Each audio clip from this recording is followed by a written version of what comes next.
Shalom, brothers and sisters. This is a new book I got to back up my brother Edomite Slayer, where he was talking about on the Hebrews and history in the Bible that Israelites have ruled Egypt under our forefather Joseph until the times of Ramses. This book is called The Hebrew Pharaohs of Egypt, The Secret Lineage of Our Patriarch Joseph by Ahmed Osman.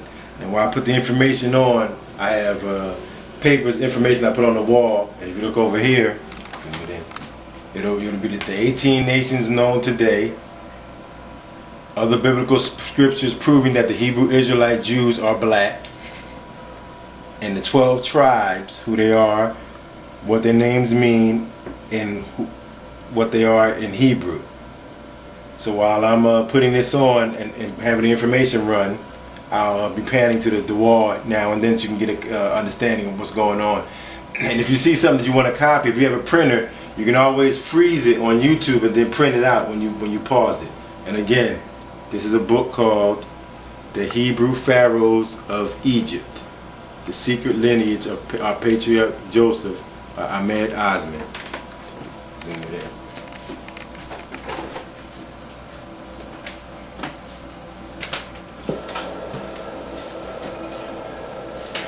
Shalom, brothers and sisters. The name of this book is called The Hebrew Pharaohs of Egypt. And the caption says, The Secret Lineage of the Patriarch Joseph, our forefather. And it's written by Ahmed Osman. I get a little history on him. He says, Ahmed Osman was born in Cairo in 1934 to Egyptian Muslim parents. He studied law at the Cairo University and later worked as a journalist and playwright. Since 1965, he has lived in England. Just tell you that this man has done some scholarly work and put this book together, and he has at least over 50 references and bibliography that he checked out before he got this information himself. So he checked out Caucasian manuscripts and what they wrote. He also lived in Egypt, so he went by that, and he also studied Islam, so he knows what he's talking about.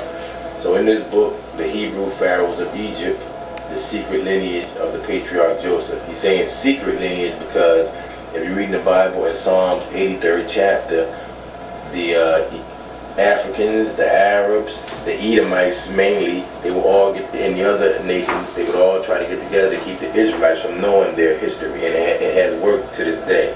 We have no idea the great vast history that we have throughout this whole earth.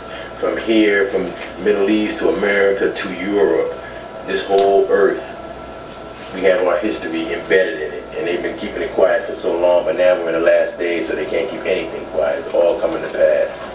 Now in this book, there's a perfect part that says Joseph in the Quran. And it says the Quran accepts the biblical story of the creation and agrees with both the Old and New Testament in the main about the stories of the patriarchs and prophets. However, while identifying the one God revealed to Moses as Allah, the Quran regards Jesus as the Messiah, created of the Holy Spirit, although not the Son of God, which is a lie. He is the Son. The Son. Furthermore, although the Quran springs from the same fountain as the Bible, it does disagree with some latter in some other respects. In general, the stories in the Quran lack many main details found in the Bible, especially those dealing with figures and dates and proper nouns and locations.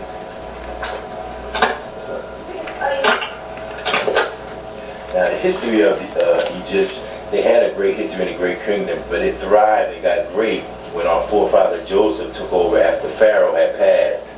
When he was sold over to Egypt by his brothers, here's a statue of Joseph. In prison for a while. The Pharaoh, if you read the Bible, the Pharaoh had a dream which frightened him to death. So he didn't understand it, and Egypt was on the brink of being destroyed. They did a lot of trading, but they couldn't grow and cultivate what they had themselves. They always had to get incoming food and other precious things from other countries, so they did a lot of trading in Egypt. This is Ephraim, Joseph was put the father of the Puerto Rican race. Everything took off. Manasseh, the father of the Cuban race. So you had Joseph teaching them about medicine, herbs, how to grow, what years to grow, how to plant things to have abundance of food. And